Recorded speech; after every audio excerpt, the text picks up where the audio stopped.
लोकशाही podcast with Kamlesh सुतार. सहप्रायोजक आहेत राजयोग paints.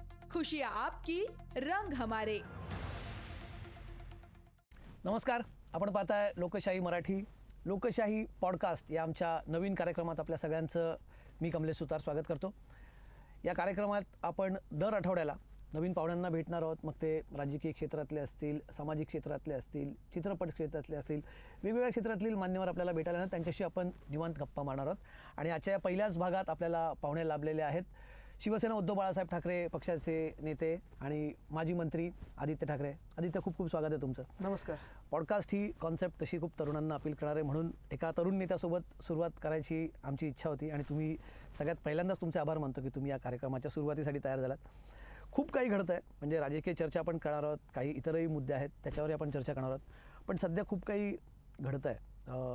आम्हाला माध्यमांना अशी अपेक्षा होती की सुनावणी सुरू झाली आहे, आमदारांच्या अपात्रतेची निकाल येईल किंवा त्या दिशेने पावलं तरी उचलली जातील, पण कुठेतरी त्यालाही ब्रेक लागला आहे. आणि तुमच्याकडनं असा आरोप केला जातो की हा वेळ काढूपणा आहे. नक्की तुमची या सगळ्यांबाबत काय भूमिका आहे? एक तर पहिलं आपलं अभिनंदन. नवीन शो आपण करत आहात, लोकशाही मराठीच्या माध्यमातून आपण पॉडकास्ट करत आहात. हीच अपेक्षा राहील की आपण जसं आत्तापर्यंत पत्रकारिता ही पुढे आणत राहिलेला आहात, बिनधास्तपणे सगळं मांडत आलेलं आहात आणि जे आहे ते सत्य दाखवत आलेलं आहात, तसंच हे पुढे जाईल. आपल्याला खूप शुभेच्छा देतो. पण पहिलं मला आणल्यामुळे ही पण देवाकडे प्रार्थना करतो की परत 72 तास तुम्हाला थांबायला नाही लागणार. कारण आता लोकशाही म्हणजे चॅनल नाही पण एकंदर लोकशाही धोक्यात हे आपल्याला दिसायला लागलंय. आणि जे आपण आता ज्याचा उल्लेख केलात की महाराष्ट्रामध्ये न्याय प्रक्रिया साधारणपणे आता अध्यक्षांकडे ती आलेली आहे. त्यांच्या कोर्टात हा बॉल आहे, चेंडू आहे. ट्रायब्युनल म्हणून त्यांचं काम आहे की लवकरात लवकर ह्या केसचा निकाल लावावा. अपेक्षित हेच होतं की सन्माननीय सुप्रीम कोर्टाने जेव्हा एक निकाल दिला की मे मध्ये तो निकाल दिला, जून, जुलै, ऑगस्ट, सप्टेंबर, आता ऑक्टोबर उजाडला, पण परत एकदा तिथून ताशाने मारल्यानंतरच गाडी पुढे हलते आहे. घडतंय खूप आहे, सरकार जे घटना आहे त्याच्यात बिघडतं पण खूप आहे. पण अध्यक्षांकडून ही अपेक्षा आहे की त्यांनी त्यांचा निपक्षपाती जो एक रोल असतो तो तसं ते काम होणं गरजेचं आहे. नाहीतर हा अन्याय होईल त्यांच्याही मतदारांना, ज्यांनी मताच्या ताकदीत विश्वास ठेवून त्यांना मतदान केलेलं आहे. महाराष्ट्राच्या जनतेवर अन्याय होईल. आणि एकंदर आपण पाहतोय महाराष्ट्राला हा अन्याय एक चालूच आहे. गेले 1-1.5 वर्ष एक घटनाबाह्य सरकार आपल्या राज्यात आहे. हुकुमशाहीचं वातावरण आहे. जिल्हा परिषद असतील, महानगरपालिका असतील, इथे लोकप्रतिनिधीच नाही आहेत. आणि अशा वातावरणात आपल्याला अपेक्षित आहे की चांगली कामं होतील. आपण पहा, मागच्या वर्षी ज्या ज्या शेतांमध्ये मी गेलो तिथे अतिवृष्टीसाठी पाहणीसाठी गेलेलो, पंचनामे झाले, सरकार दरबारी ते सगळे पोचलं, सगळं जे काही दस्तावेज असतात. पुढे काय झालं? मदत मिळालीच नाही. ह्या वर्षी त्याच ठिकाणी जायला लागलं कारण दुष्काळ होता. मदत 1 रुपयाची मिळाली नाही शेतकऱ्यांना. महिलांवर अत्याचार वाढत चाललेत, शेतकरी आत्महत्या वाढत चाललेल्या आहेत. आपण पाहताय कंत्राटीदार की परमनंट हे काय नक्की प्रकार चालू आहे. सरकारी नोकऱ्या प्रत्येक वेळी घोषणा होते, मागे घेतलं जातं. पोलीस भरती घोषणा होते, मागे घेतलं जातं. एकंदर घोषणांचा पाऊस, पण जमिनीवर काहीच पीक येत नाही, अशी परिस्थिती आहे. तुम्ही अध्यक्षांचा उल्लेख केला, म्हणजे मला म्हणजे राजकीय प्रश्न घ्यायचे, पण मला एक नेहमी जेव्हा मी विचार करतो एक पत्रकार म्हणून ना, म्हणजे अनेक वर्ष मी तुम्हालाही बघतोय, अध्यक्षांनाही बघते, तुमचे एकेकाळचे खूप चांगले मित्र होते. म्हणजे तुम्ही खूप सोबत असायचं असं मी बघितलं. म्हणजे बऱ्याच असे खूप लोक सोबत होते त्या बाजूला, जे गेलेले तसे खूप लोकांबद्दल खूप गोष्टी आहेत, आठवणी आहेत. कारण ठीक आहे, म्हणजे एक जुन्या स्टाईलचे राजकारण आहेत, पण राहुल नार्वेकर तर तुम्ही कुठेतरी एक वेगळं एक नवीन आपण जनरेशनचं एक बॉन्डिंग तुमच्यात वेगळं होतं. पण तुमची कधी बोलणं झालं त्यांच्याशी विषयावरती की कधी बोलता? खालतून आम्ही ओरडत असतो, अध्यक्ष महोदय, अध्यक्ष महोदय. चान्स मिळाला तर बोलायला मिळतं, कधी कधी नाही बोलायला मिळत. पण ठीक आहे, ते त्यांच्या क्षेत्रात आता जेव्हा हाऊसमध्ये असतो तेव्हा ते त्या खुर्चीवर असतात, त्या खुर्चीचा मान राखणं गरजेचं आहे. पण आत्ता ट्रायब्युनल म्हणून त्यांच्याकडून जे काम अपेक्षित आहे किंवा होतं ते अजून तरी होताना दिसत नाही. म्हणजे थोडा वेळ काढूपणा चालू आहे, त्यांच्यावर दबाव आहे, राजकीय पक्षांचा दबाव आहे, राजकीय नेत्यांचा दबाव आहे. हे मला माहीत नाही, कदाचित माझ्यावर कारवाई पण करतील लगेच हे जर मी बोललो तर. पण बोलणं गरजेचं आहे, कारण आता प्रश्न ह्या लोकशाहीचा आहे, प्रश्न आपल्या देशातल्या जनतेचा आहे. मतदान जे आपण करतो, एका बोटावरनं आज पूर्ण आपण चळवळ उभी करू शकतो, जे बटन आपलं दाबायला आपण वापरतो. पण ते मत दिल्यानंतर जेव्हा एखादं सरकार बनलंय, तुम्ही बघा कर्नाटकामध्ये असंच सरकार पाडलं गेलं, मध्य प्रदेशमध्ये असंच सरकार पाडलं गेलं, आपल्याकडे असंच सरकार पाडलं गेलं. झारखंडमध्ये प्रयत्न झाला, अनेक राज्यांमध्ये अजूनही प्रयत्न सुरू आहेत. ठीक आहे ना, कोणाचंही सरकार बनेल, तुमचं तर बहुमताचं सरकार आहे केंद्रात, काम चांगलं करू एकत्र. जेव्हा आमचं सरकार इथे महाविकास आघाडीचं होतं, डबल इंजिनचं सरकार होतच ना. जर तुम्ही आता ट्रिपल इंजिन आता ट्रिपल काय, आता इंजिनच सगळी फेल झालीत त्यांची. म्हणजे एक बघा तुम्ही, सरकार ह्यांचं बनल्यानंतर, मिंदे भाजप सरकार जेव्हा बनलं इथे, ते बनल्यानंतर तरी असं अपेक्षित होतं वेदांता फॉक्सकॉन महाराष्ट्रात येईल. चला, महाराष्ट्रातून तुम्ही गुजरातला पाठवलात. आता गुजरातमध्ये तरी काय झालं, म्हणजे गुजराती तिकडच्या जनतेला पण तुम्ही फसवलत. निवडणुकीनंतर तो प्रोजेक्टच बंद झाला. बल्क ड्रग पार्क गुजरातला दिलं, मेडिकल डिव्हाइस पार्क गुजरातला दिलं. किती काय काही गोष्टी आपण पाठवणार तिथे. सोलर एनर्जी इक्विपमेंट पार्क दुसऱ्या राज्यात पाठवलं, कशासाठी?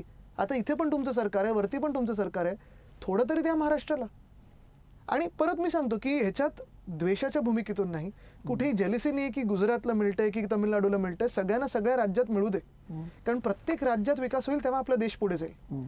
पण जे आमच्या हक्काचं, जे 100% इथे येणार होतं, जेव्हा तुम्ही थँक्यू म्हणून त्यांना तिथे पाठवता, ते दुःख आहे. एअरबस टाटा आलं असतं नागपूरच्या जवळ आमच्या मिहानमध्ये, नाही आलं. तर हे जे राजकारण चालू आहे ना, हे एका पातळीचं राजकारण. जसं आपण अनेक वर्ष रिपोर्टिंग करताय, आपण अनेक वर्ष जवळून अनेक राजकीय लोकांना ओळखता. आत्ताच आपण उल्लेख केला माझा आणि राहुलजींच्या, म्हणजे नार्वेकरजी, नाही तर आपल्याला राहुल गांधीजी वाटतील, त्यांच्या मैत्रीबद्दल. आणि जवळचे मित्र आम्ही होतोच. पण मी बघितलेलं आहे एका जनरेशनमध्ये की ही मैत्री पण जपायची आणि राजकीय विरोधक पण असू शकायचे. पण आता असं झालेलं आहे की तुम्ही जर त्यांच्या जवळ जरी गेलात तर त्यांच्यातून, त्यांच्या पक्षातून त्यांच्यावर कारवाई होईल, असं सगळं वातावरण आहे. पण ही कटुता जी आहे ना, ह्याच्याबद्दल खूप वेळा बोललं जातं की महाराष्ट्राची राजकीय संस्कृती एकेकाळी आपण रोल मॉडेल होतो एका वेळी, आणि इतर राज्यांमध्ये बोलायचं अरे ह्या राज्यासारखं आपलं राजकारण झालंय. आता तुम्ही बघा, आपल्या राज्यात रोल मॉडेल म्हणजे सगळे जे काय आता दिसतंय आपल्याला, भ्रष्टाचार भयंकर झालेला. एका वेळी आता कर्नाटकाचं मागचं सरकार जे होतं भाजपाचं, बोलायचं 40% सरकार आहे. मध्य प्रदेशचं बोलतात 50% सरकार आहे. इथे तर 100% भ्रष्ट सरकार आहे. बिल्डर्स आणि कॉन्ट्रॅक्टरच चालवतात. मित्रा म्हणून काही संस्था आहे, ती कोण चालवतात आपल्याला माहिती आहे. पण मुद्दा असा आहे की राजकारण किती खालती न्यायचं, आरोप किती करायचे, खोटे आरोप किती करायचे, बदनामी कोणाची किती करायची, एकामेकांना जे सतवलं जातं. आता जसं लोकशाही चॅनल काहीतरी दाखवलं म्हणून 72 तास बंद केलं, तसं कितीतरी नेत्यांवर नोटिसा काढल्या जातात, सगळं काढलं जातंय. हे आपण कोणासाठी करतो? सगळं फायनली जनतेसाठीच करतोय. निवडणुकीत जेव्हा आपण सामोरे जातो तेव्हा मतं येतातच ना. होतं कसं, त्यांचं म्हणणं आहे की महापालिकेचा, आता अनेक त्यांनी हे काढले की त्यांचं म्हणणं आहे की महापालिकेच्या माध्यमातून भ्रष्टाचार झाला. म्हणजे आता अगदी रिसेंटली म्हणजे तो कोविडचा मुद्दा, त्यांनी कोविडचा भ्रष्टाचार ते म्हणतायत, किंवा अजून रोडच्या कॉन्ट्रॅक्टचा भ्रष्टाचार, असा त्यांचाही आरोप आहे. त्यांचं म्हणणं आहे की आम्ही आता हे सुधारवण्याचं काम करतो, असं त्यांचं म्हणणं. तुम्हाला दोन गोष्टी आहेत. एक, जे सीएजीचे निकाल त्यावेळी आलेले आपल्याला आठवतं, युपीएच्या सरकारच्या वेळी, त्याच्यात आम्ही पण विरोधी पक्षात होतो, आम्ही पण भाजप सोबत होतो, एनडीए मध्ये होतो. आता एनडीए राहिलंच नाही. जे शेवटचं एक AIDMK काय होतं, आता एनडीएत मला TED, IT आणि CBI राहिले, बाकी कोणी राहिलं नाहीये. पण एनडीए सोबत जे आम्ही सगळे पक्ष होतो, आम्हाला जे चित्र दाखवलं गेलं होतं, नंतर CAG ना माफी मागायलाच लागली ना 2Gच्या निकालाबद्दल त्यांच्या, आणि सगळ्या ते रिपोर्ट्स वेगळे. मी तर आत्ता, मी काय असेल, उद्धव साहेब असतील, आमचे सगळे महापौर असतील, आम्ही तर सांगतो की चौकशी कराच, आणि उलट नागपूरची करा, नाशिक महानगरपालिकेची करा, ठाण्याची करा, कल्याण डोंबिवलीची करा. आणि कोविडच्या काळात तुम्हाला स्पष्ट भूमिकेने सांगतो मी, जे काही काम आपण इथे महाराष्ट्रात केलं, जनता अजूनही बोलत आहे, जनतेला आठवत आहे. जे चांगलं कौतुक आपलं जगभरात झालं, मग केंद्र सरकारने केलं, सुप्रीम कोर्टाने केलं, WHO ने केलं, ती पोटदुखी भाजप आणि ह्या 40 गद्दारांची आहे की कौतुक महाराष्ट्राचं झालं.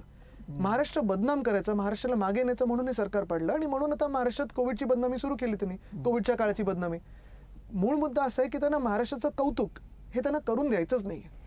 एक ना, या कोविडच्या माध्यमातून, म्हणजे कोविडचा जो विषय निघतो ना, एक नॅरेटिव्ह आम्ही बघतोय गेले काही दिवस, विशेष करून गेल्या हा नंतरच्या काळात जास्त वाढलाय. नवीन म्हणजे महाराष्ट्रात सत्तांतर झालं 22ला, त्याच्यानंतर तेव्हापासून या गोष्टीला जास्त स्ट्रेस द्यायला लागला की उद्धव ठाकरे मुख्यमंत्री असताना घरात बसून काम करत होते. हा एक सारखा आरोप केला जातोय.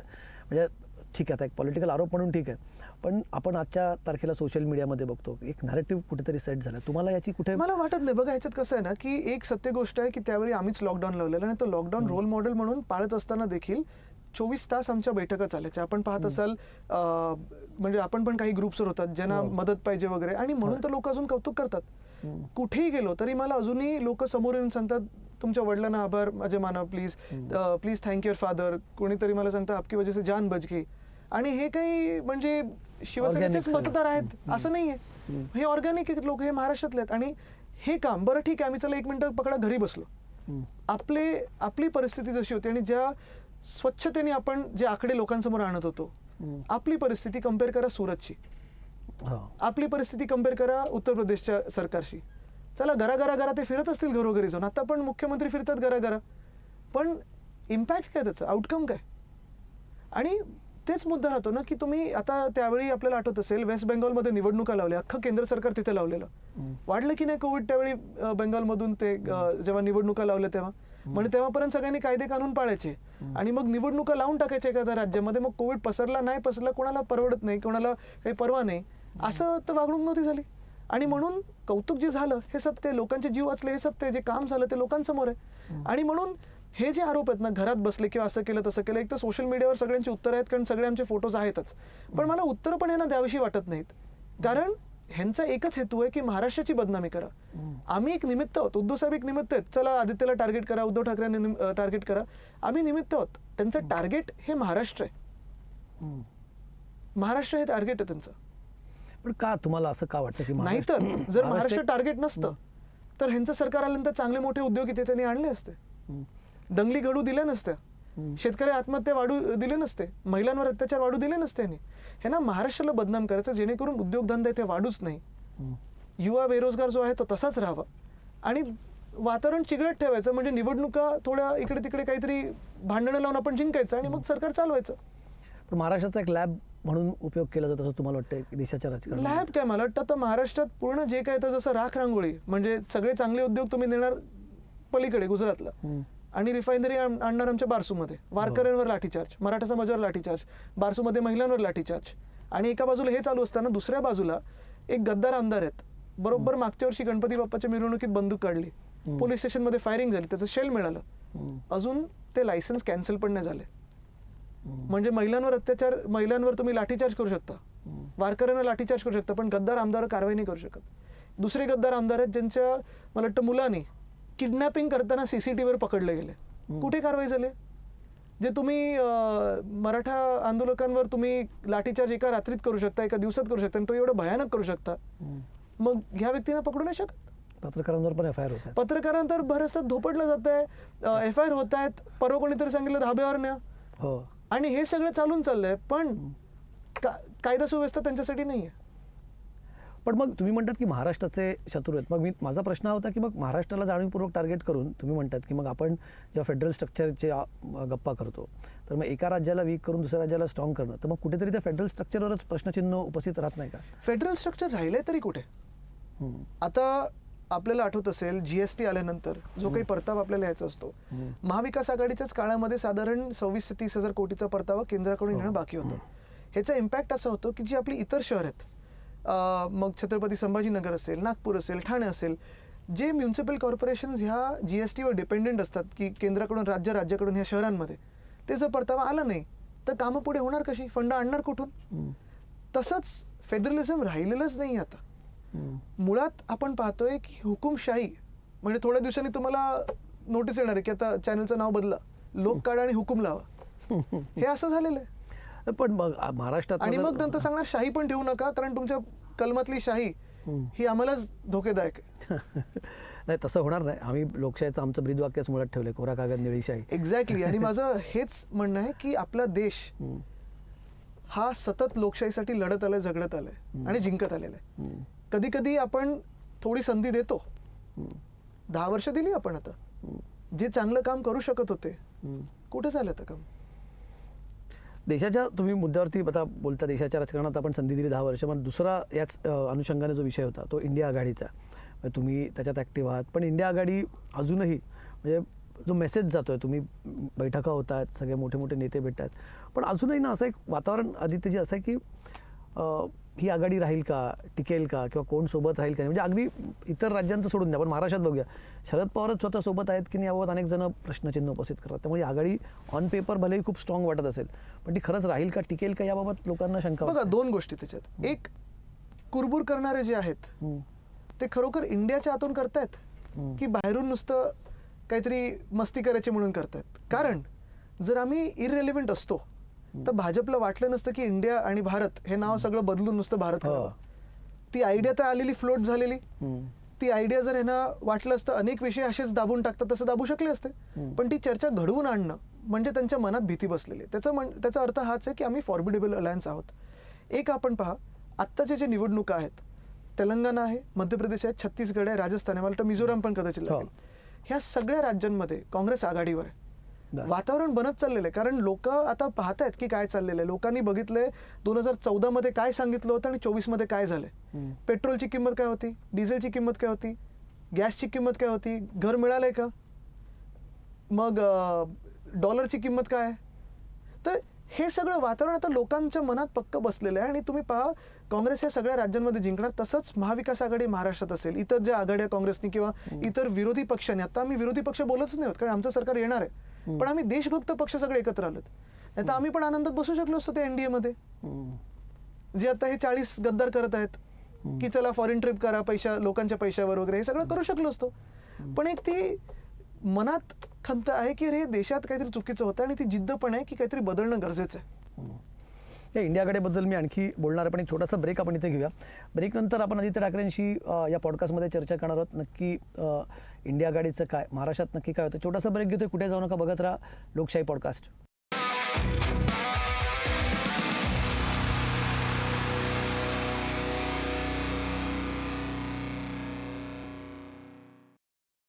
ब्रेकनंतर पुन्हा एकदा स्वागत आहे. तुम्ही बघताय लोकशाही पॉडकास्ट. आपल्यासोबत आदित्य ठाकरे आहेत. इंडिया आघाडीबद्दल आपण बोलत होतो, शरद पवारांबद्दल. म्हणजे तुम्ही म्हणालात मगाशी जीएसटीचा मुद्दा, तो जीएसटीचा मुद्दा जो तुमचं सरकार असताना हिरिरीने लावून धरत होते ते अजित पवार आता तिकडे आहेत. राष्ट्रवादी काँग्रेसमध्ये नक्की काय चाललंय आम्हालाही पत्रकार म्हणून खरं तर कळत नाही. तुमच्याकडे कदाचित जास्त, तुम्ही रोज डील करता राष्ट्रवादीशी, तुम्हाला माहिती असेल. नक्की राष्ट्रवादी काँग्रेस कधी म्हणतात की आमच्यात वादच नाही आहेत, कधी त्यांच्या गुप्त बैठका होतात. या सगळ्यांमुळे महाविकास आघाडी महाराष्ट्रात, म्हणजे आपण इंडिया आघाडीबद्दल तर बोलूच, पण महाराष्ट्रातली महाविकास आघाडी, ज्यातले आघाडीचे आर्किटेक्ट म्हणून ज्यांच्याकडे बघायचे शरद पवार, त्यांच्या स्वतःच्याच भूमिकेबाबत कुठेतरी अजूनही प्रश्न उपस्थित केले जातात. कधी कधी आम्हाला ऑफ रेकॉर्ड अनेक जण म्हणतात की आम्हाला अजूनही खात्री नाही आहे. शिवसेनेचं याबाबत काही प्लॅन बी आहे का, असं उद्या होऊ शकतं, म्हणजे मला माहीत नाही, जर तरचा प्रश्न नाही, पण राजकारणात एक प्लॅन बी असायला हवा. तुमचा तसा काही विचार? मी तुम्हाला उलटा प्रश्न विचारतो. चला एक मिनिटं आपण समजूया की हे सगळं आम्ही तिघं वेगळ्या ह्याच्यात गेलो. 40 लोकांचं काय होणार? म्हणजे आत्ता तरी आपण पाहताय, काँग्रेस असतील, पवार साहेब असतील, आम्ही आहोत, आम्ही सगळे एकत्र आहोत, आमचे मित्रपक्ष एकत्र आहेत. महाराष्ट्रात मागच्या वर्षी पण निवडणुका जिंकलोय. एवढी मनात भाजपच्या एक भीती बसले की पुण्याची पोटनिवडणूक असेल किंवा चंद्रपूरची पोटनिवडणूक असेल, घ्यायलाच तयार नाहीत. सिनेटची निवडणूक पण घ्यायला तयार नाहीत. ही ताकद ते एका बाजूला दिसते. हा, त्यांच्याकडून शंका वगैरे उपस्थित केल्या जातात, चला हे सगळं ठीक आहे, चला मान्य. पण जे तुम्ही फोडून घेतले आहेत आमच्याकडून, 2 पक्ष फोडले, एक परिवार फोडला, त्यांचं राजकीय फ्युचर काय? म्हणजे 40 लोक हे डिस्क्वालिफाय तर कधी ना कधीतरी संविधानाप्रमाणे आपण गेलो तर होणं गरजेचं आहे आणि होणारच. त्यांचं फ्युचर काय? जे पुढचे बाकीचे 40-44 जे काय असतील, आकडे अजून माहिती नाहीत, ते आलेत, त्यांचं पॉलिटिकल फ्युचर काय? आणि हे सगळं होऊन जे आत्ता सरकार तुम्ही 2 पक्ष फोडून बनवलं, एक परिवार फोडून बनवलं, ज्यांच्या विरुद्ध तुम्ही एवढे वर्ष लढलात त्यांनाच फोडून सोबत घेतलं, 3 दिवसापूर्वी ज्यांच्यावर आरोप केले त्यांनाच सोबत घेतलं. हे सगळं करून तुम्ही राज्याची चावी त्यांच्या हातात दिली, तिजोरीच्या. बरोबर आहे. हे सगळं झाल्यानंतर मूळ जो भाजपचा कार्यकर्ता होता, ज्यांना मी पण, म्हणजे मी वाढत्या वयात ज्यांना जवळून पाहिलेले, कारण माझ्या वडिलांसोबत असेल, आजोबांसोबत असेल, अनेक दौरे केले, तेव्हा हे सगळे भाजपचे मोठे मोठे नेते, नावं नाही घेणार, पण आमच्यासोबत फिरायचे, आम्ही त्यांच्यासोबत फिरायचो, दौरे करायचो एकत्र, गप्पा गोष्टी व्हायच्या. ह्या सगळ्या लोकांना ह्या सरकारमध्ये काय स्थान मिळालं? आता आपण पाहताय 10 लोक गद्दार गँगमधलेत, 10 लोक भाजपमधलेत, 10 लोक नवीन जे काही गट निघाले त्याच्यातलेत. आता त्या 10 भाजपच्या लोकांमधून पण नुसतं 6 लोक असे आहेत जे प्युअर भाजपचे मंत्री आहेत, बाकीचे बाहेरून घेतलेत. मग ज्यांनी वर्षानुवर्ष भाजप वाढवली, ज्यांनी 25-30 वर्ष काम केलं असेल, त्यांचं काय? त्यांना काय मिळालं?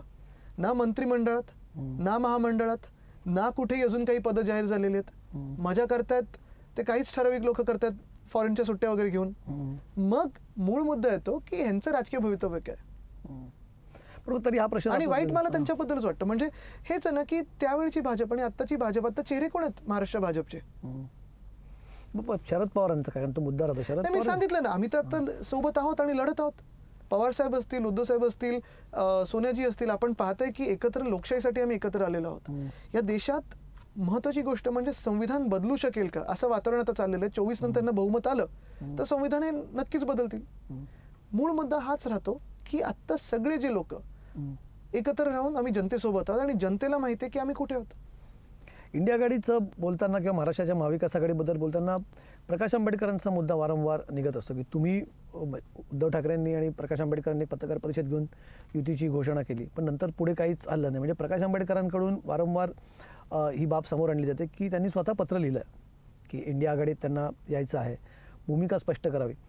शिवसेना कुठेतरी याबाबत अजूनही फर्म वाटत नाही की त्यांनी युती केल्यानंतर त्यांच्यासाठी बॅटिंग करावी. तसं नाही, होतं बिलकुल नाही. आता महाविकास आघाडी पण आपण पाहिलं असेल तेव्हा अशीच हे होती की शिवसेना, काँग्रेस आणि राष्ट्रवादी काँग्रेस हे 3 मेजर प्लेयर्स होते महाविकास आघाडीत आणि आमचे सगळे मित्रपक्ष त्या महाविकास आघाडीत होते. तसंच इंडिया अलायन्स आहे, कारण आपण पाहिलं असेल वेगळ्या अजून अनेक पक्षांना आमच्या सोबत यायचं. आता इंडिया अलायन्समध्ये आपण पाहताय की वेगळे लोक येत आहेत सोबत. आता जसं आम्ही पुढे जात जाऊ तसे हे लोक ॲडअप होतील आणि देशभरात होतील. पण प्रकाश पण आंबेडकर मूळ मुद्दा हाच राहतो की इंडिया आघाडीत हेच वैशिष्ट्य आहे की आम्ही देशातून प्रत्येक आवाज घेत आहोत. पण प्रकाश आंबेडकर एक खूप सॉलिड फोर्स आहे. त्यांची 5-6% त्यांची मतं नक्कीच आहे राहिली ना. लोकसभेला, आणि म्हणून मी विधानसभेला. सांगितलं की आणि 2 फॉर्मिडेबल नाव आहेत म्हणजे Absolutely. ठाकरे आणि आंबेडकर ही जे नावं एकत्र येत असेल तेव्हा जेव्हा युती झाली होती तर it was received very well. Yes. की लोकांना वाटलं ते की शिवशक्ती आणि भीमशक्ती आम्ही एकत्र हो. येऊन पुढे न्यायचा आम्हाला देश. कारण फायनली जे संविधान डॉक्टर बाबासाहेब आंबेडकरांनी लिहिलेलं आहे ते बदलून न देणं हे आमचं कर्तव्य राहणार आहे. पण मग प्रकाश आंबेडकर असतील का या पुढच्या आपण आता तुमच्या- पुढे पाहत जाऊ, कारण महत्वाची गोष्ट म्हणजे इंडिया अलायन्स सगळ्यांना घेऊन सोबत चालण्याचा एक प्रयत्न आहे आमचा. कारण काय होईल त्यांना म्हणजे असं रिडिंग केलं जातं जस्ट बेसिक जे इलेक्शन अरेथमॅटिक बघायला गेलं तर ते जर आले नाही सोबत तर अनेक ठिकाणी फटकाही बसू शकतो. म्हणजे मधल्या काळात काही सर्वे झाले होते त्याच्यामध्ये इंडिया आघाडीला आणि महाराष्ट्रात महाविकास आघाडीला बऱ्यापैकी लोकसभेत यश मिळताना दिसतं. म्हणजे काही ठिकाणी 20-25 जागा सांगितल्या आहे, काही ठिकाणी 30 जागा पण सांगितल्या आहेत. पण अशा वेळेस जर कुठनं मतांचं डिव्हिजन झालं तर ते थोडंसं काउंटर प्रोडक्टिव्ह ठरेल. बघा, तुम्हाला एक सांगतो की मूळ मुद्दा असा आहे की एनडीए आणि आमच्यात फरक एवढाच आहे की आम्ही सरकार आल्यानंतर कोणाला विसरत नाही आणि मित्र नको अशी भूमिका आम्ही घेत नाही.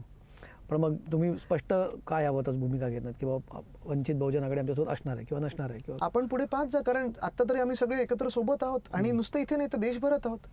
देशभरात प्रत्येक व्यक्तीला ज्यांना वाटतं की या देशाचं चांगलं व्हावं, जो देशभक्त आहे आणि ज्याला देशाचं संविधान बदलायचं नाही, त्याला लोकशाही मारायची नाही, तो या इंडिया अलायन्स सोबत येणार. भारत नाव जे मागे झालं त्याची खूप चर्चा झाली. म्हणजे G20मध्ये सुद्धा ऑफिशियली पत्रिकेवरती प्रेसिडेंट ऑफ भारत किंवा पंतप्रधानांच्या समोर जी पाटी असते त्याच्यावरही भारत वगैरे लिहिलं होतं. युवा म्हणून तुमचं काय म्हणणं, म्हणजे पॉलिटिक्स एक मिनिट आपण बाजूला ठेवूया. एक जे लॉजिक दिलं जातं की या गुलामीच्या खुणा पुसायच्या आहेत, इंडिया नको, भारतच आलं पूर्वीपासून नाव आहे. As a representative of the youth, तुम्ही तरुण आहात आणि तुम्ही अनेकांची कम्युनिकेट करत असतात बऱ्याच गोष्टींमध्ये, तुमचा संवाद असतो सगळ्यांची. तुम्हाला वाटतं की खरंच नाही या गुलामगिरीच्या खुणा पुसण्यासाठीच हे भारत केलं जातं किंवा फक्त इंडिया आघाडी? इंडिया नाव दिलं कोणी? बघा, एक आहे की इतिहास जर शोधायचा असेल तर इंडिया हे ब्रिटिशर्सच्या आधी नाव आलेलं, पण त्याच्यात मी जातच नाहीये. मुळात इंडिया दॅट इज भारत हे आपल्या संविधानात पहिली ओळ आहे आणि हेच आपण म्हणत चाललेलो आहे. मग आम्ही हिंदुस्थान पण बोलतो, आम्ही भारत पण बोलतो, आम्ही इंडिया पण बोलतो. पण मूळ मुद्दा असा येतो ना की ह्या वादात आत्ता जाण्याची गरज होती का? कुठे ना कुठेतरी त्यांच्या मनात भीती बसली इंडिया अलायन्सची, म्हणून हे नाव बदलायचं वगैरे सगळं चाललेलं. ठीक आहे, ते त्यांचं राजकारण असेल, पण देशाशी खेळवाड करणं राजकारणासाठी हे कितपत योग्य आहे हा विचार तुम्ही आणि आम्ही नागरिक म्हणून करणं गरजेचं आहे. दुसरी गोष्ट जी सगळ्यात महत्वाची आहे की G20 अलायन्स चालू असताना जे ते काय सगळीकडे कर्टन लावलं ना, व्हाईट कर्टन, ग्रीन कर्टन, ज्याच्या मागे लोकांना ठेवलेलं, ते पण भारतीयच होते, ते पण भारतीयच आहेत. मणिपूर जळत आहे ते पण भारतीयच आहेत.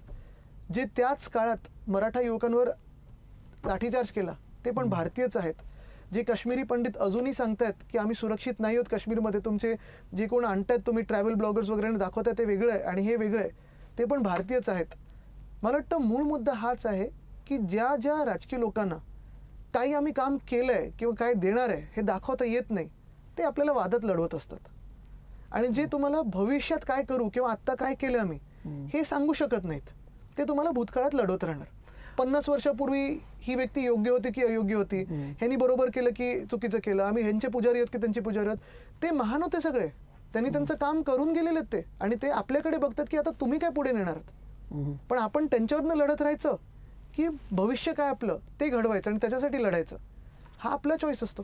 नाही, याची कुठेतरी ना म्हणजे गुलामगिरीच्या त्या खुणा पुसणं ही वेगळी गोष्ट, पण त्याच्यातून पुन्हा एकदा भारताचं हिंदुस्थान करणं किंवा हिंदू राष्ट्र करणं ही देखील कॉन्सेप्ट एकच असेल ती खूप डिस्टर्बिंग आहे. म्हणजे मी अनेक तरुणांशी मी पण बोलत असतो त्यांना ती काहींना ती कॉन्सेप्ट पटते, काहींना पटत नाही. पण त्याच्यावरनं खूप एक मोठं त्या युवा वर्गामध्ये एक कन्फ्युजन आहे की खरंच मला हिंदुत्व वाटतं युवक नसायला वर्गामध्ये कन्फ्युजन बिलकुल नाहीये. एकच आहे, ते हेच विचारतायत की तुम्ही आम्हाला देताय काय.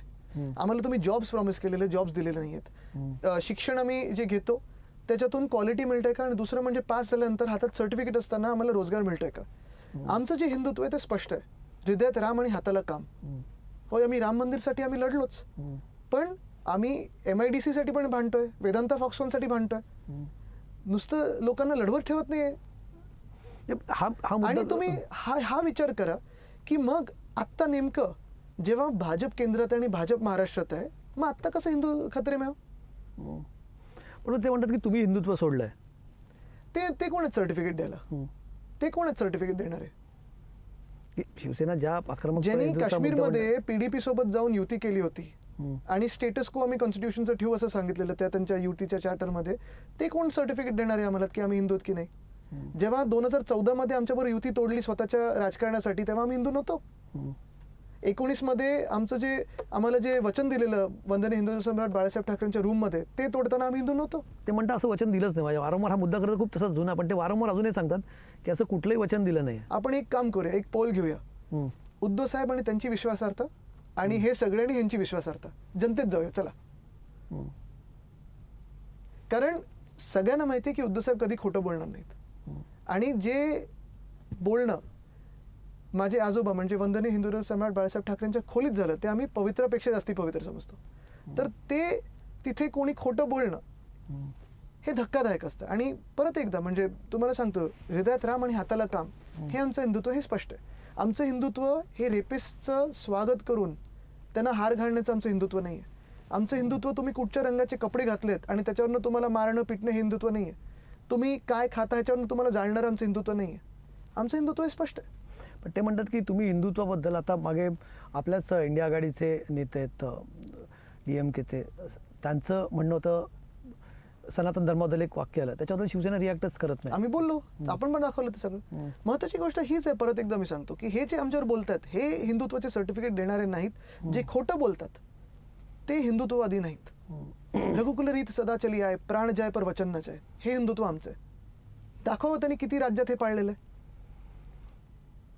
हिंदुत्वाच्या मुद्द्याबरोबरच ना शिवसेनेची जी ओळख राहिली, म्हणजे मुळात शिवसेनेचा जन्मच इथल्या मराठी माणसाच्या न्याय हक्कासाठी झालेला आहे. बरीच वर्ष म्हणजे 90मध्ये राम मंदिराचा मुद्दा जेव्हा आला त्याच्या काही वर्ष आधी शिवसेनेचा म्हणजे पार्ल्याची पोटनिवडणूक, तिथे पहिल्यांदा खरं गर्वसे कौम हिंदूची घोषणा बाळासाहेबांनी केली होती.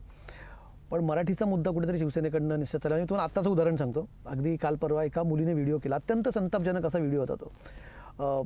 ती मुलगी सांगत होती की तिला केवळ मराठी आहे म्हणून घर नाकारलं जातं. बरं, मी समजू शकतो कदाचित एखाद्या सोसायटीमध्ये तुमच्या आर्थिक स्थितीप्रमाणे तुम्हाला घर दिलं जातं, कदाचित एक वेळ सोसायटीचं मेंटेनन्स असेल, काही गोष्टी असेल.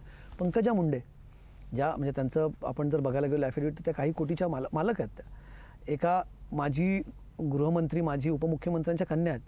त्यांना देखील केवळ मराठी आहे म्हणून घर नाकारलं जातं. तर मुंबईत हा मराठीचा मुद्दा जो आहे, मराठी माणसाचा, इथे बाळासाहेब म्हणायचे की इथला गुंडसुद्धा मराठीच असायला हवा, असं बाळासाहेबांचं वाक्य होतं. पण तो मराठी माणसाचा धाक कुठेतरी कमी झाला आहे, आणि हे मुद्दा तुमच्याकडनं सुटत चालला, तुमच्याकडनं. मला वाटत नाही कालचं तुमचं जे ट्विट होतं त्यांचं, त्या ताईंचं, ते कोट ट्विट मीच केलेलं, आणि मी हेच विचारलेलं आहे की मुख्यमंत्री काय करणार. पहिली गोष्ट म्हणजे पहिला धाक हा सरकारचा असायला लागतो. ठीक आहे, आम्ही आंदोलनं करत असतो, आम्ही लढत असतो, झगडत असतो, हे सगळं आम्ही रस्त्यावर उतरून करतच असतो, आणि ते करायलाच पाहिजे. पण जेव्हा तुमच्या हातात सरकार असतं, ते सरकार काय करतंय हा सरकारमधला फरक असतो. तुम्हाला एक छोटं उदाहरण देतो. महाविकास आघाडीचं सरकार असताना 2.5 वर्षामधलं आपण पाहिलं असेल, काँग्रेस आणि NCPला सोबत घेऊन देखील आम्ही औरंगाबादचं नाव छत्रपती संभाजीनगर केलं, उस्मानाबादचं नाव धाराशिव केलं, ह्यांनी स्टे दिला आणि परत तेच केलं. हे डुप्लिकेट लोक आहेत, ते करत राहतील. पण मराठी पाट्या मुंबईत असायला पाहिजेत, राज्यभरात असायला पाहिजेत, हा कायदा आम्ही आणला. विरोध कोणी केला? कुठच्या पक्षाच्या लोकांनी केला? ज्यांचं आता सरकार आहे. सुप्रीम कोर्टापर्यंत गेल्यानंतर तो निकाल आल्यानंतर आता हे पाठपुरावा त्याचा करणार की नाही, अंमलबजावणी होणार की नाही, हा एक विषय राहतोच.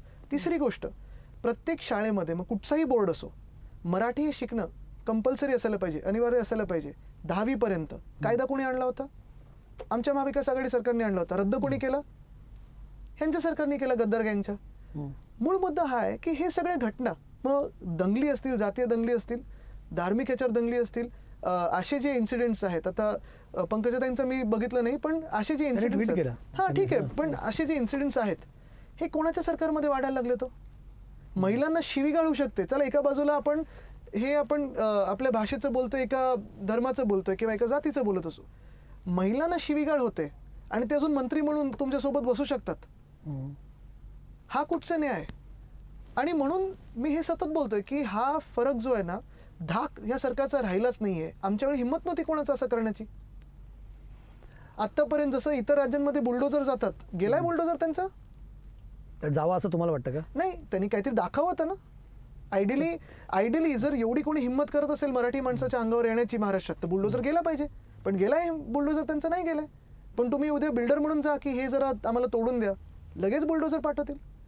मूळ मुद्दा असा आहे की ह्या मुख्यमंत्र्यांमध्ये जी घटनाबाह्य आहेत अशा विषयांवर बोलण्यासाठी, काम करण्यासाठी ना त्यांना परवानगी आहे ना त्यांना हिंमत आहे, कारण वरतून दिल्लीश्वर नाराज होतील म्हणून त्याच्यावर काही होणार नाही. एक आणखी मुद्दा म्हणजे काल आम्ही याच्यावरती चर्चा करत होतो की याला कारणीभूत काय. म्हणजे ठीक आहे, मराठी पाट्यांना सुद्धा विरोध करून थेट सुप्रीम कोर्टापर्यंत लोक जातात. मुळात विरोधच व्हायला नको या मताचा मी आहे की त्या राज्यातल्या त्या भाषांमध्ये पाट्या असायला हव्यात. याचं मी एक पत्रकार म्हणून, एक महाराष्ट्रीयन व्यक्ती म्हणून समर्थन करतो, किंवा किंबहुना त्याचं मी अगदीच भक्कमपणे समर्थन करेन त्या मुद्द्याचं. पण त्याच्या विरोधात लोक कोर्टात जातात. याच्या मागचं कारण जे म्हटलं जातं ना आदित्याजी, की एक वाक्य आहे की या मराठी मातीमध्ये दुहीची बीजं खूप जास्ती पटकन उगवतात, इथे बाकी काही उगवणार नाही.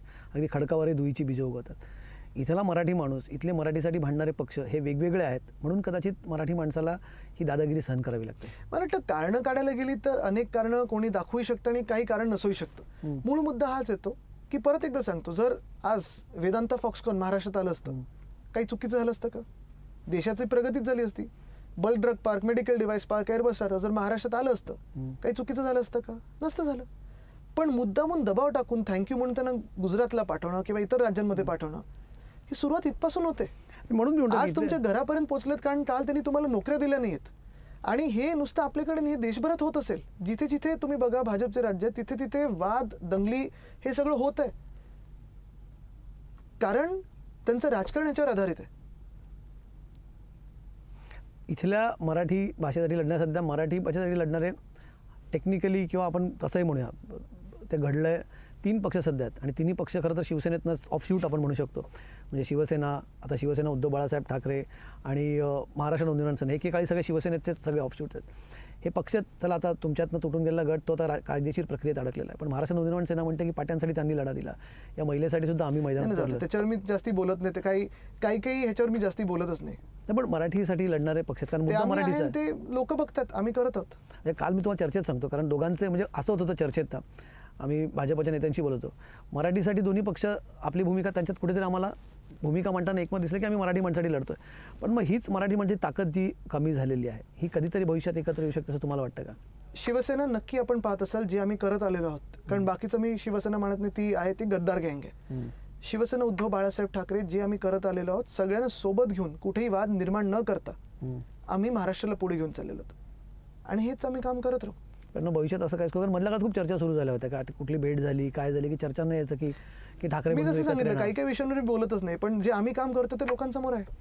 आणि तुम्हाला अजून मला आदित्यजी विचारू, मला मी नेहमी हवी, म्हणजे मी उद्धवजींशी मुलाखत घेतो किंवा मी इव्हन महाराष्ट्र नवनिर्माण सेनेचे अध्यक्ष राज ठाकरे यांच्याशी बोलतो, तुमच्याशी बोलतो, एक ऑकवर्डनेस मला होतं की या विषयात बोलणं का टाळता. डिसेन्सी आहे, ऑकवर्डनेस नाहीये. नाही, घरातला मुद्दा मी त्याच्यावर तुम्ही नाही बघा काय असतं की मला नेहमी घरातून संस्कार असे झालेत, जे आपलं काम असतं त्याच्यावर बोलायचं, जे आपण काम करतो ते करत राहायचं. मी टीकेचं बोलत नाही. जेव्हा जेव्हा विषय निघतो ना, की लोक म्हणतात की अनेकांची इच्छा, मी खरं आम्ही ग्राउंडवरती फील घेतो, जेव्हा जेव्हा आम्ही पोल करतो या विषयांवर, तर लोकांचे खूप त्याला मोठ्या प्रमाणात समर्थन असतं. म्हणजे काही लोक तिथे पोस्टर लावतात की होय आता दोघांनी तिथे एकत्र यायला हवं. हा एक म्हणजे जसं महाराष्ट्रात काही परिवार आहेत ना, म्हणजे मंगेशकर परिवार असेल किंवा अशी काही, त्यांना जनतेचं प्रेम असं ठाकरे परिवाराला मिळालं, मग ते कोणीही ठाकरे असो, त्यांना ते प्रेम तिथे मिळालं. पण अनेकांना असं वाटतं की हे कुठेतरी येणाऱ्या काळात एकत्र, कारण ही ताकद आहे, उद्या ती एकत्र आलं तर कुठल्या आघाडीची पण गरज पडणार नाही आणि कुठल्या अलायन्सची गरज पडणार नाही असं लोक म्हणतात. तुम्ही कधी याचा विचार करत नाहीत का? म्हणजे मला हा खूप दिवसाचा वर्ष तुम्हाला विचारायचं. जसं मी सांगितलं की जे माझ्या सोबत असतात, जे शिवसैनिक सगळे आहेत, ते माझा परिवार आहेत, मी त्यांना घेऊन पुढे चालत असतो. पण म्हणजे याच्यावर नेहमी आणि तो प्रत्येक जण टाळला का जातो? म्हणजे तो प्रत्येक जण ठाकरे आहेच, जो आता आमच्या कठीण काळात आमच्या सोबत राहिला, टक्कर देत आहे आणि जिंकणार, तो प्रत्येक जण ठाकरे. पण तुम्हाला असं वाटत नाही की कार्यकर्ते किंवा असं कधीतरी भविष्यात असं व्हावं? कारण राजकारणात सगळ्या गोष्टी, महाराष्ट्राच्या राजकारणात काही घडू शकतं असं आम्ही गेल्या 5 वर्षात बघितलं. म्हणजे सगळ्यांनाच सत्तेची संधी मिळाली, कोणी कोणासोबत गेलं, म्हणजे राजकीय साधनसूचीला सगळ्यांनी एकाकडे. नाही, आम्ही कधी सत्तेचं राजकारण केलं नाही. आणि आपण पाहत असाल त्यावेळी पण त्यांनी वचन तोडलं म्हणून आम्हाला ही युती करायला लागली. आणि ती युती आपण पाहत असाल महाविकास आघाडीची, त्यांनी खरोखर महाराष्ट्राला एक चांगलं सरकार दिलं, त्याचं कौतुक जगभरात झालं. आणि ते सरकार पाडलं गेल्यानंतर देखील जे आमच्या सोबत राहिले किंवा जे नवीन आमच्या सोबत आले ते आमचं सगळं परिवार आहेत, त्यांना घेऊन आम्ही पुढे चालतो. प्रत्येकाच्या रक्तात ठाकरे. पण मग असं नाही, तुम्ही याच्यावरती उत्तर देणंच टाळणार आहात की असं नाही बाबा भविष्यात काय होणं शक्य आहे? मी सांगतो ना, जे आमचं परिवार आहे ते तुमच्या समोर आहे. बरं ठीक आहे, म्हणजे मी जास्त त्याच्यावर तुम्हाला वाटेल की उगाच त्याच्यावरती मी जास्त ग्रिलिंग करतो, पण इतर विषयात पण एक छोटासा ब्रेक घेऊ. कारण ब्रेक नंतर मला तुम्ही नक्की काय करणार त्याच्यावरती विचारायचं आहे. कारण तुम्ही गेल्या वर्षभरात, मी एका वरिष्ठ पत्रकारांशी बोलत होतो, त्यांचं म्हणणं आहे की गेल्या वर्षभरात आदित्य ठाकरे इव्हॉल्व झालेत.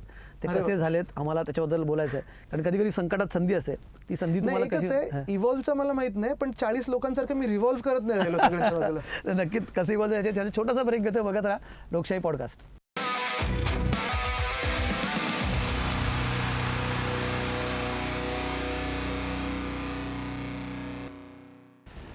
ब्रेक नंतर स्वागत आहे लोकशाही पॉडकास्टमध्ये. आदित्य ठाकरे आपल्या सोबत आहेत. इव्हॉल्व झालेत आदित्य ठाकरे असं आपण ब्रेकमध्ये जाण्यापूर्वी बोलत होतो. कारण तुम्ही महाराष्ट्रभर फिरतायत, एक वेगळा अनुभव नक्कीच असेल असं मला. कारण तोपर्यंत मी ज्या दिवशी बाळासाहेबांनी तुम्हाला म्हणून लॉन्च केलं होतं त्या सभेलाही मी तिथे होतो. तुम्हाला बघतोय आम्ही युवा सेना आणि तिथपासून मंत्री म्हणून. आणि त्याच्यानंतर आम्ही बघितलं वर्षभरात एक पक्ष ऑलमोस्ट सगळे नेते सोडून गेले आणि त्यानंतर तुम्ही महाराष्ट्रभर फिरताय. दोन भाग आहेत. तर अनेकांनी म्हटलं की जर उद्धव ठाकरे मुख्यमंत्री असताना आदित्य ठाकरे मंत्री न होता महाराष्ट्रात फिरले असते तर पक्ष संघटना कदाचित अधिक मजबूत झाली असती आणि पक्षाला अजून बळकटी मिळाली असती, ही वेळ नसते आली. हा आरोपही म्हणा किंवा ऑब्झर्वेशन आहे म्हणा, तुम्हाला याच्याबद्दल काय म्हणणं? प्रत्येकाचे ऑब्झर्वेशन असू शकतात, पण एक जर तुम्ही थोडा अभ्यास केला कुठच्याही, म्हणजे थोडं ऑब्झर्वेशन करताना की चला 1 मिनिट मी मंत्री झालो नसतो आणि फिरत असतो, जे सोडून गेलेले आहेत ते संघटनेले नाही आहेत. जे सोडून गेले ती पक्ष संघटना नाही, कार्यकर्ता नाही आहे. जे सोडून गेले, जे आमच्यासोबत मंत्रिमंडळात बसायचे, ज्यांना अपचन झालं आणि जेवढं आहे ते लपवण्याची गरज होती, ते सगळे पळाले. आता हे मी कितीतरी वेळ सांगितलं, आता तुम्ही यादीच काढा. एखाद्या वेळी आपण ते केलं पाहिजे जेव्हा सरकार यांचं आता लवकर पडल्यानंतर कोणाकोणाला नोटिसा आल्यात, कोणाकोणावर भ्रष्टाचाराचे आरोप झालेत, कोणाकोणावर समन झालेले आहेत आणि टुपुक टुपुक टुपुक कसे उड्या मारत गेले ते बघा. आणि मग यांचे स्टेटमेंट आज काय होते, उद्या काय असतील आणि परवा काय असतील, काल काय होते, हे बघणं गरजेचं आहे. म्हणून एक निश्चित आहे की जे आम्ही काम केलं ते जनतेसमोर आहे. जे पर्यावरण असेल, पर्यटनमध्ये असेल, राजशिष्टाचारमध्ये असेल किंवा इतर खात्यांमध्ये जी काय आम्ही सपोर्ट करू शकलो, जे फिरत राहिलो, महाराष्ट्र बघितला, तो एक वेगळा महाराष्ट्र होता. जे एक प्रशासकीय अनुभव लागतो. आता कोणी सांगू नाही शकत की आम्हाला एक्सपिरियन्स नाही, तो तर आहे. पण त्या पर्स्पेक्टिव्हमुळे आज जी काय मी यांचे घोटाळे काढत आहे, मग तो रस्त्याचा घोटाळा असेल 6,000 कोटीचा, स्ट्रीट फर्निचरचा 263 कोटीचा घोटाळा असेल, दोन्ही मी घोटाळे काढल्यानंतर, प्रेसने उचलून धरल्यानंतर दोन्हीकडे पैसे देणं थांबवलं त्यांनी. नाही तर आज हे घोटाळे करून मोकळे झाले असते. खडी घोटाळा होता, तो देखील मी त्याला लोकांसमोर आणल्यानंतर ते थांबलेलं आहे. आज आपण पाहिलं असेल, मी फॉरेन ट्रिप्स यांचं सगळं भांडफोड केलेलं आहे. एकदा तुम्ही सरकारमध्ये काम केल्यानंतर सरकार चालतं कसं, चालायला कसं पाहिजे, कोण चांगलं काम करते, कोण वाईट काम करते, हे तुम्हाला बघायला मिळतं. हा, सरकार पाडल्यानंतरचा जो अनुभव आहे तो खूप वेळा मी विचार करत असतो की हे नक्की खरं आहे की खोटं. म्हणजे ही सर्कस खरोखर चालली आहे. आज इथे उद्या तिथे, आज इथे उद्या तिथे, ह्या होर्डिंगवर. एकतर होर्डिंग जेवढे लागायला लागले ना, तुम्हाला खरं सांगतो, एक अग्रीमेंट आपण सगळ्यांनी केलं पाहिजे की होर्डिंग कुठच्याही पक्षाने लावायला नाही पाहिजे. 25-25 फुटाचे होर्डिंग वल्गर वाटायला लागले सगळं. मग 10-10 चेहरे त्याच्यावर, मग हे ते सगळं. म्हणजे हल्ली बाथरूम जरी कोणी बांधलं तरी एवढा फोटो लावतात त्याच्यावर की हे बाथरूम आमच्या फंडातून झाले. अरे उपकार नाही केलेत, जनतेचा पैसा आहे. तो होर्डिंगचा विषय निघाला म्हणून काल एक मुद्दा निघाला की तुम्ही केमच्या वरळीचे होर्डिंग लावले होते तेव्हा. म्हणून नाही बघा, त्या आरोपांमध्ये मी जसं सांगितलं, काही लोकांना उत्तर द्यायची नसतात आणि सगळ्यांना आम्ही सोबत घेऊन चालतो. आणि जिथे मराठी माणसाची भूमिका मांडायची ती आम्ही दिल्ली काही जागतिक स्तरावर पण मांडतो. पण हे सगळं होत असताना लोक अशी निघू शकतात, काही 40 गद्दार जे आहेत आणि त्यांच्यासोबत गेलेली पूर्ण जी टोळी आहे, हे लोक आहेत की नाही ना, ह्यांच्यात हृदय आहे की नाही, मन आहे की नाही ह्या लोकांना, हे कळणं मला म्हणजे त्याच्या पलीकडे. कारण मी तो काळ बघितलेला आहे. उद्धव साहेबांची सर्जरी पहिली, दुसरी सर्जरी, त्याचा फायदा घेऊन त्यांच्या गँग लिडरनी त्यांना सांगायचं की ह्याच्यातून बाहेरच नाही पडणार आहेत, आता काय इथे आपलं भवितव्य राहणार. ही वृत्ती जी आहे ना, ही घाणेरडी वृत्ती आहे. मला त्या काळाबद्दल म्हणजे एहसान फरामोश ज्याला आपण बोलतो ना, ही अशी लोक आहेत. आणि ह्या लोकांना लढा देणं, जे आमच्यासोबत आता जसं मी सांगितलं, जे आमच्यासोबत राहिले त्यांचे परिवार आहेत, त्यांना घेऊन, त्यांना सोबत ठेवून, त्यांच्यावर अन्याय नाही होणार हे बघून ह्यांना लढा देणं, ह्यांच्याकडे पूर्ण महाशक्ती आहे, सगळं काही वापरतात ते, सामदाम दंडभेद. पण आम्हाला माहिती आहे की रावण राज्य जास्ती चालत नाही. तुम्ही उद्धव साहेबांच्या आजारपणाबद्दल बोलून कधी त्या विषयावरती बोलणं झालं नाही, पण तो काळ कसा होता? म्हणजे तेव्हा नक्की बऱ्याच जणांना फक्त एवढंच कळलं, बाहेर जी चर्चा होती की उद्धव साहेब तेव्हा आजारी होते, मुख्यमंत्री असताना त्यांची तब्येत प्रचंड एका पिरियडला खूप खालवली होती, स्वतः त्यांनी सांगितलं आहे सभांमध्ये. तो काळ परिवार म्हणून कसा होता? म्हणजे आदित्य ठाकरे तुम्हाला त्या काळात, म्हणजे अगदी स्पष्ट विचारतो कारण डिफिकल्ट असेल तो पिरियड, कारण ज्या प्रकारे त्यांनी स्वतः सभेत वर्णन केलं होतं की हात हलत नव्हता, मानेपासून भाग हलत नव्हता, आणि बाहेर राजकारण तेव्हा तुमच्या कानावरती आलं होतं असं काही सुरू आहे, आणि पण तेव्हा काय फिलिंग होती, तेव्हा कधी चर्चा झाली? कसं झालं ना, नोव्हेंबरमध्ये मी COP26 साठी स्कॉटलंडला होतो, आणि जी काही कामं आम्ही त्यावेळी केली, बैठका केल्या, त्या सगळ्या जगासमोर आहेत. त्याच्यात आम्हाला महाराष्ट्राला अवॉर्ड पण मिळाला आपल्याला क्लायमेट ॲक्शनमध्ये. जागतिक स्तरावर जे फेडरल स्टेट्स आहेत, म्हणजे राज्य जी असतात देशामधली राज्य, ब्रिटिश कोलंबिया, महाराष्ट्र आणि अजून एक राज्याला आपल्याला अवॉर्ड मिळालं, आपल्याला ॲक्शनमध्ये मिळालं. ते संपली, मग लंडनमध्ये आम्ही आलो, तिथे देखील आमच्या बैठका सकाळी 10 ते रात्री 10 चालायच्या. तेव्हा मला माहिती होतं की पहिली सर्जरी शेड्युल्ड आहे. तरी मी, अर्थात तेव्हा मुख्यमंत्री पण आणि माझे वडील पण, त्यांना विचारलं काय करू, दौरा रद्द करू का? त्याने सांगितलं आदित्य तू जा, कारण तू महाराष्ट्राचा आवाज घेऊन तिथे चाललायस, तुला जाणं गरजेचं आहे, तू माझा मुलगा, नंतर पहिला महाराष्ट्राचा मुलगा आहेस. ठीक आहे, तिथे गेलो मी. तेव्हा पहिली सर्जरी झाली. तिसऱ्या की चौथ्या दिवशी दुसरी इमर्जन्सी सर्जरी झाली. आणि अर्थात त्याच दिवशी माझ्या मीटिंग संपली, दुसरं फ्लाईट पकडून मी मुंबईला आलो. मुंबईला आणता मला धक्काच बसलेला की जे झालेलं. पण मुख्यमंत्री म्हणून ते काम बेडमधून पण करत होते, हॉस्पिटलच्या बेडमधून जास्ती हलू शकत नव्हते, ते हात वगैरे त्यांचे जास्ती काही हलत नव्हते. पण त्यावेळी म्हणजे कठीण परिस्थिती होती, आणि आम्ही चौघं, म्हणजे मी, आई, तेजस आणि अर्थात उद्धव साहेब, बाहेर पण बोलू शकत नाही, कारण मुख्यमंत्र्याचाच परिवार खचला असेल. तेव्हा तुम्हाला आठवत असेल महाराष्ट्रात तिसरी लाट येत होती कोविडची.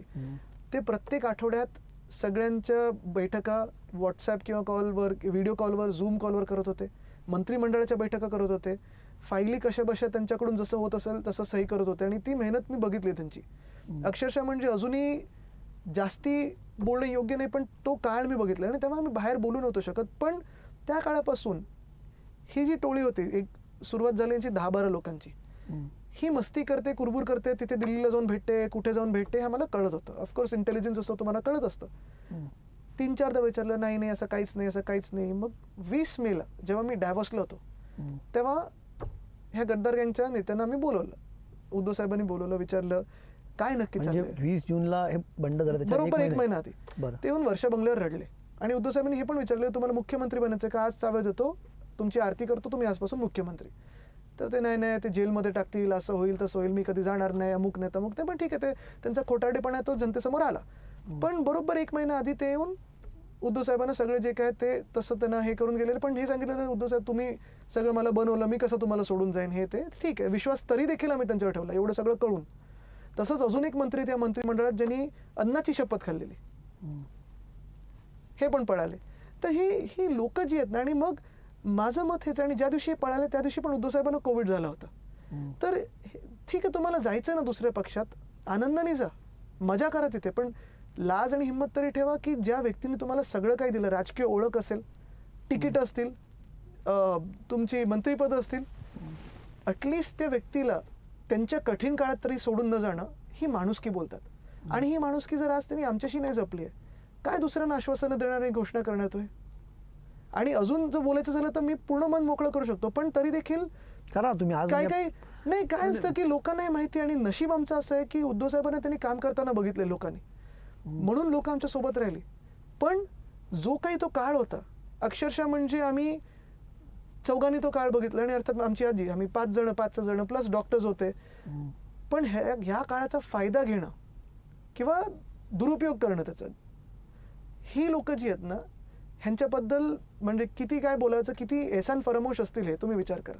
काय रिॲक्शन होतं घरामध्ये जेव्हा असं झालं तेव्हा तुम्हाला? ठीक आहे, अपेक्षित होतं तुम्ही म्हणतात, पण तरी सुद्धा एका बाजूला जरी अपेक्षित असलं वेगळं आणि ते प्रत्यक्षात घडणं वेगळं. एक्झॅक्टली. म्हणजे तुम्ही एका बाजूला हे अपेक्षित ठेवता की चला ह्या व्यक्तीचं काहीतरी चुकीचं चाललेलं आहे, एवढी गडबड चाललेली आहे. पण एवढं पक्ष, म्हणजे जो पक्ष त्यांचा मुळात वंदनीय हिंदू सम्राट बाळासाहेब ठाकरेंनी जे पक्ष घडवला, नाव दिलं, सगळं काही वाढवलं, तो पक्ष फोडून नेणं, नाव चोरणं, आजोबांचं फोटो चोरणं, हे सगळं जे आहे ना, ही भूमिका ही कुठून आली, कोणामुळे ही त्यांना ताकद मिळाली, कोणामुळे हे कव्हर मिळालं त्यांना, हा विचार करणं गरजेचं आहे आज. आणि ही जी लोक जी आमची नाही झाली, चला आमची तर सोडा, मी तर त्यांच्याबरोबर प्रचार करायचो, पण ज्या व्यक्तीने तुम्हाला सगळं काही दिलं, बाकी सगळं ते बोलतात ते खोटं आहे. ज्या व्यक्तीने तुम्हाला सगळं काही दिलं, 2004 नंतर ज्यांचं उदय झालं आणि जे पुढे पुढे येत गेले, त्यांना पुढे आणलं उद्धव साहेबांनी, मंत्रिपद दिली, एवढी सारखं खातं कुठच्या मुख्यमंत्र्यांनी सोडलंय मला सांगा. पण हे सगळं होत असताना जर तुम्ही अशा काळात, कठीण काळात पाठीत खंजीर खुपसून निघून जाऊ शकता, तुमचं मन कसं असेल ही जनता ओळखेल. तुम्ही ठाण्यातनं लढणार तशी चर्चा मागे होती मुख्यमंत्र्यांच्या मतदारसंघातून, आहे डोक्यात अजूनही तसं? आता एक बघणं गरजेचं आहे, कुठेही माघार नाही. पहिलं मी त्यांना ऑफर दिलेली, तुम्ही वरळीतून लढा, कारण माझ्या वरळीत 2-3दा सभा घेण्याचा प्रयत्न करतायत, नंतर होर्डिंग्स खूप लावतायत, खर्च जबरदस्त करतायत आणि पैशाची उधळपट्टी करतात. भाजप पण असेल आणि ही गद्दार गँग पण असेल. मी त्यांना सांगितलं, चला मुख्यमंत्री पदाचा राजीनामा द्या, मी माझ्या आमदारकीचा राजीनामा देतो आणि वरळीतून लढूया, आणि नसेल तर ठाण्यातून लढूया. आता दोन्ही ऑफर त्यांनी घेतल्या नाहीत अजून. पण तुमची काय तयारी, म्हणजे आता आपण एक पॉलिटिकल स्टेटमेंट किंवा मसल फ्लेक्सिंग नाही, पण तुम्ही खरंच सिरियस आहात ठाण्यातून लढण्याबाबत? आगे आगे देखो. पण नाही, म्हणजे कारण एका वेगळ्या मतदारसंघातून बघा, मी एक सांगतोय की महाराष्ट्र हा माझा मतदारसंघ आहे आणि ठाण्याबद्दल चर्चा होत आहे, अर्थात निर्णय उद्धवसाहेब घेतील, निर्णय पक्ष घेईल, पण एक आहे की हे जी वृत्ती आहे, म्हणजे आता कोणावर पण तयारी आहे तुमची, तयारी आहे ठाण्यात लढण्याची? 100%. पण वैयक्तिक राग म्हणून नाही, पण ही वृत्ती जी आहे ना, की ज्या माणसाने तुम्हाला घडवलं, बनवलं, पुढे आणलं, त्याच्याच पाठीत त्याच्याच कठीण काळाचा फायदा घेऊन खंजीर खुपसून दुसरीकडे जायचं आणि स्वतः पदासाठी आणि स्वतःला जेलमधून वाचवण्यासाठी, ती वृत्ती हरवण्यासाठी मी लढणार. ठीक आहे. एक आता राजकीय चर्चा खूप झाली, थोड्याशा मला काही इतरही गप्पा तुमच्याशी मारायच्या. शेवटच्या सेगमेंटमध्ये छोटासा ब्रेक आपण घेणार आहोत. कुठे जाऊ नका, बघत राहा लोकशाही पॉडकास्ट. का नंतर आदित्य ठाकरे सध्या काय करतात, कविता लिहित आहेत का, सध्या इतर काय त्यांच्या ॲक्टिव्हिटीज होत्या त्याबद्दल बोलणार आहोत. बघत राहा लोकशाही पॉडकास्ट.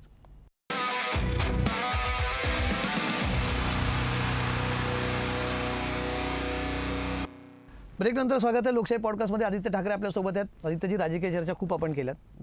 तुम्हाला कविता लिहिण्याची आवड आहे, तुम्ही लिहितात कविता, तुमचं एक पुस्तकही माझ्या त्या कवितांचं प्रकाशित झालेलं आहे.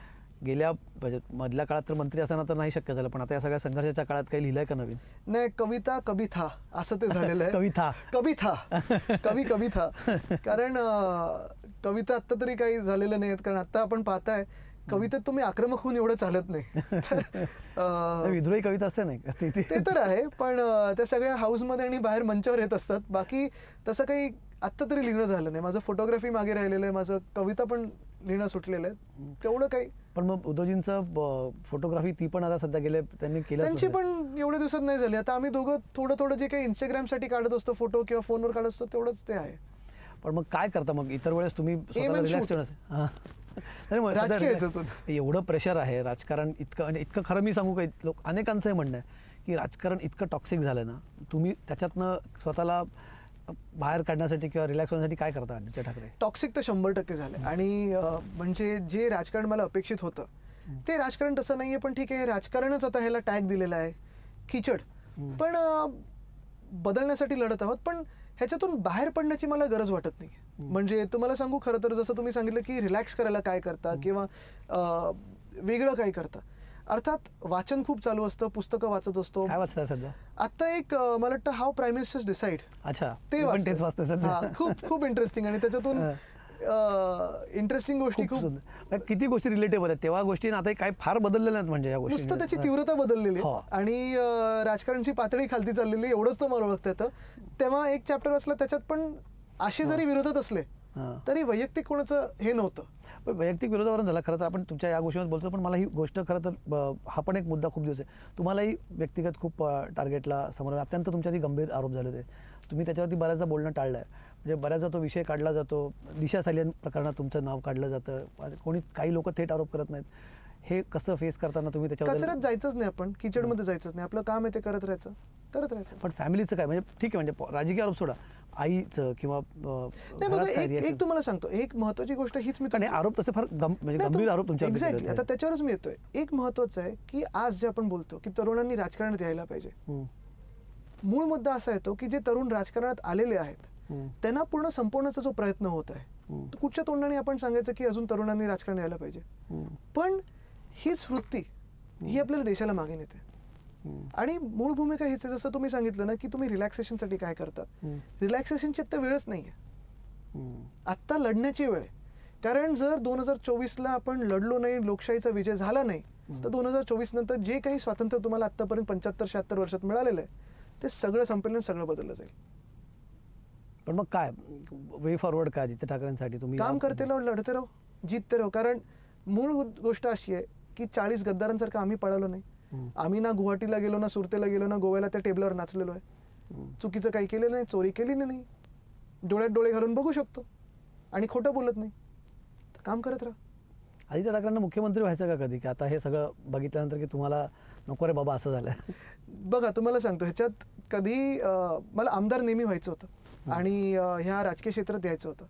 अर्थात शिवसेनेचा मुख्यमंत्री पुन्हा एकदा बसवणार खात्री आहे आणि ते आम्ही करणार. पण ते आदित्य ठाकरे असतील का? कारण काय झालं, गेल्यास तुमच्या ती टीका झाली की तुम्ही म्हटलं की शिवसैनिकाला मुख्यमंत्री करायचं आहे आणि स्वतः उद्धव ठाकरे मुख्यमंत्री झाले. उद्धव साहेब शिवसैनिक नाही आहेत का? बरं, मग उद्या आदित्य ठाकरे शिवसैनिक म्हणून मुख्यमंत्री बसलं, पुन्हा एक- तुमच्यावरती परिवारवादाचे घराण्याशाहीचा बघा, आरोप आहे. परिवारवाद मला आनंद आहे की मी म्हणजे अभिमान आहे त्या परिवारातून आहे. चुकीचं काय? आणि माझ्या परिवारात म्हणजे माझे पणजोबा प्रबोधनकार ठाकरे ते एका सामाजिक चळवळीतून पुढे आलेले आहेत. त्यावेळी त्यांनी लढा दिलेला आहे. माझे आजोबा, माझे वडील, त्यांचे कार्य तुम्ही बघा, त्यांची कामं तुम्ही बघा. तर मला अर्थात अभिमान आहेच की मी परिवारातून आहे आणि मी दाखवू तरी शकतो की माझं मागचं काय आणि मला करायचं काय.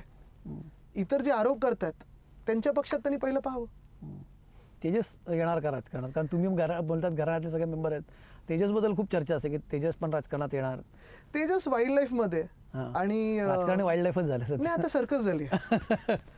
तर बेसिकली मध्ये मी कुठेतरी प्रोवर्ब वाचलं दुसऱ्या देशातले की तुम्ही एका जोकरला सरकारमध्ये बसवलं तर तो राजा नाही होत, ते सरकार सर्कस होते.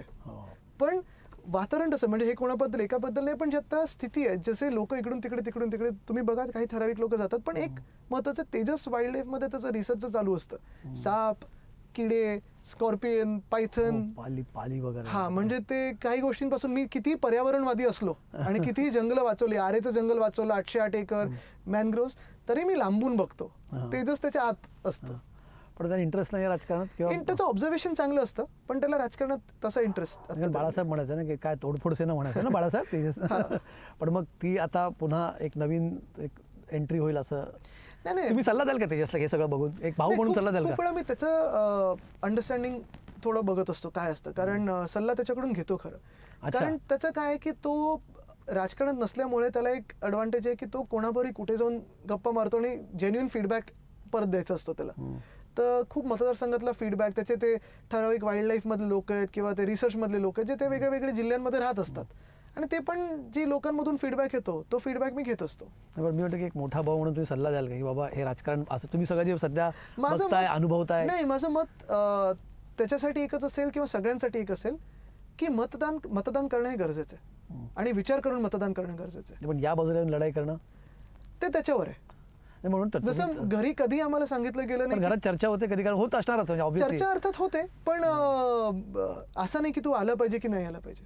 अच्छा, सगळं त्यांच्यावरती सोडलेलं आहे.